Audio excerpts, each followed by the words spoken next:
மக்கள் அனைவருக்கும் வணக்கம். இன்றைய தினம் சட்டமன்றத்தில் பார்த்தீங்கன்னா ஒரு சிறப்பான நிகழ்ச்சி நடைபெற்றது. சிறப்பான சம்பவமே சொல்லலாம். இத்தனை நாட்களாக சட்டமன்றம் அப்படியே போயிட்டே இருந்தது. சட்டமன்றத்தை பற்றி ரொம்ப தெளிவாகவும் சட்டமன்றத்தில் என்ன நடக்கிறது, மக்கள் என்ன நினைக்கிறார்கள் என்பதனை ரொம்ப தெளிவாக மேடம் பிரேமலதா விஜயகாந்த் அவர்கள் சட்டமன்றத்திலேயே டமார்னு வெடிச்சிட்டாங்க. ரொம்ப பொறுமையா இருந்தாங்க. அவங்க எவ்வளவுதான் பொறுமையா இருக்கிறது, டெய்லி பார்த்து பார்த்து பார்த்து பொறுமையே இழந்துட்டாங்க. இன்னைக்கு என்ன சொல்றாங்க சட்டமன்றத்துல, இது சட்டமன்றமே இல்ல சட்டமன்றம் சொல்லலாம் அப்படின்ட்டாங்க. எப்ப பாரு ஆளும் தரப்பினருக்கும் எதிர்கட்சியினருக்கும் ஒரே சண்டை தான் நடக்குது. இந்த சண்டையை பார்க்கறதான் மக்கள் லைவ்ல நீங்க ஒளிபரப்பு பண்றீங்களா? மக்களே இப்ப சட்டமன்றத்தை பார்ப்பதே இல்லை. ஸ்டார்டிங்ல ரொம்ப ஆர்வத்தோடு பார்த்தவங்களாம் இப்ப டிவி ஆஃப் பண்ணிட்டு போயிடுறாங்க. அந்த அளவிற்கு சட்டமன்றம் செயல்படுகிறது. ஒரு ஆரோக்கியமான விஷயமே சட்டமன்றத்தில் நடப்பதில்லை. சட்டமன்றம் என்பது எதற்கு? மக்களுடைய பிரச்சனைகளையும் மக்களுக்கு நாம் என்ன செய்ய போகிறோம், மக்கள் நலனுக்காக என்ன திட்டங்கள் வகிக்கிறோம், அந்த திட்டம் ஆரோக்கியமாக செயல்படுகிறதா இல்ல எப்படி செயல்படுத்தலாம் அப்படின்றதுதான் ஒரு விவாதமாக ஒரு சட்டமன்றம் இருக்கிறது. அது ரெண்டு பேருமே ஆளும் தரப்பு என்னென்ன செய்ய போறோம்னு சொல்லுவாங்க, எதிர்கட்சி என்ன சொல்லுவாங்க, சரி இப்படி செஞ்சா நல்லா இருக்கும் அப்படின்ட்டு. ஆனா இப்ப பாத்தீங்கன்னா ஒரே சண்டை தான்.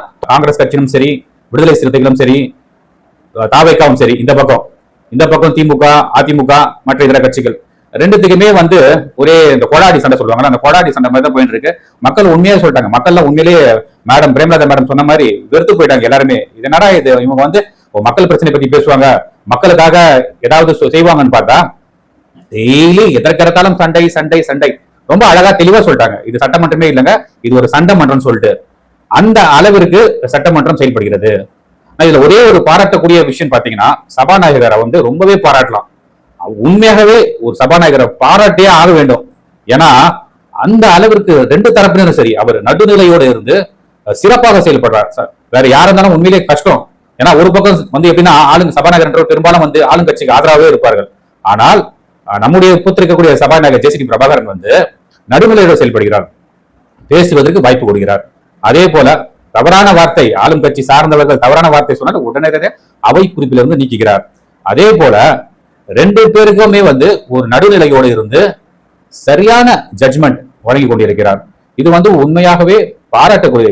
அவர் யாருமே புறக்கணிக்கவும் செய்யல, அதே போல ஆளும் கட்சிக்கு சார்ந்து அவர் நடக்கவும் இல்லை. ரொம்ப தெளிவாகவும் நிதானமாகவும் எந்த பிரச்சனைகளும் சட்டமன்றத்துக்குள்ள வரக்கூடாது.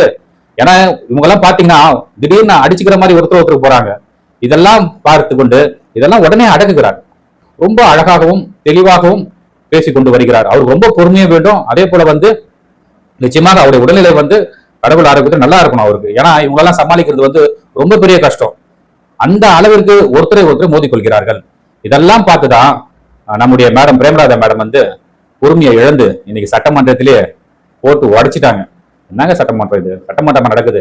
மானிய கோரிக்கையை பத்தி பேசுவாங்க, மானிய கோரிக்கை பத்தி பேசுவாங்கன்னு பார்த்தா உங்க வெறும் காலையில இருந்து டெய்லி இதேதான் சண்டை சண்டை சண்டை சண்டைன்னு போயிருந்தா இவங்க எப்பதான் மக்கள் பிரச்சனை பத்தி பேசுறது, மக்களுக்காக என்னதான் செய்ய போறீங்க அப்படின்னு சொல்லிட்டு தைரியமாகவும் ரொம்ப அழகாகவும் நிதானமாகவும் எடுத்துரைத்த மேடம் பிரேமலதா விஜயகாந்த் அவர்களுக்கு உண்மையாகவே மக்கள் நன்றி சொல்வதற்கு கடமைப்பட்டிருக்கிறார்கள். இது போன்று யாராவது இருக்க வேண்டும், இருந்து சமாதானப்படுத்தி ஆரோக்கியமான விஷயத்தை சட்டமன்றத்துக்கு பேசுற அளவுக்கு நாம ஒருத்தர் இருந்து அதை சொல்லணும். அது பிரேமலதா மேடம் இன்னைக்கு அழகா சொல்லியிருக்காங்க. அவருக்கும் சரி, சபாநாயகருக்கும் சரி. மேலும் இந்த சட்டமன்றம் என்பது மக்களுக்காகவும் மக்கள் நலன் கருதி ஒரு ஆரோக்கியமான விவாத மேடையாக இருக்க வேண்டும் என்பதுதான் தமிழக மக்கள் ஆகிய எல்லோருடைய விருப்பமாக உள்ளது. நன்றி, வணக்கம்.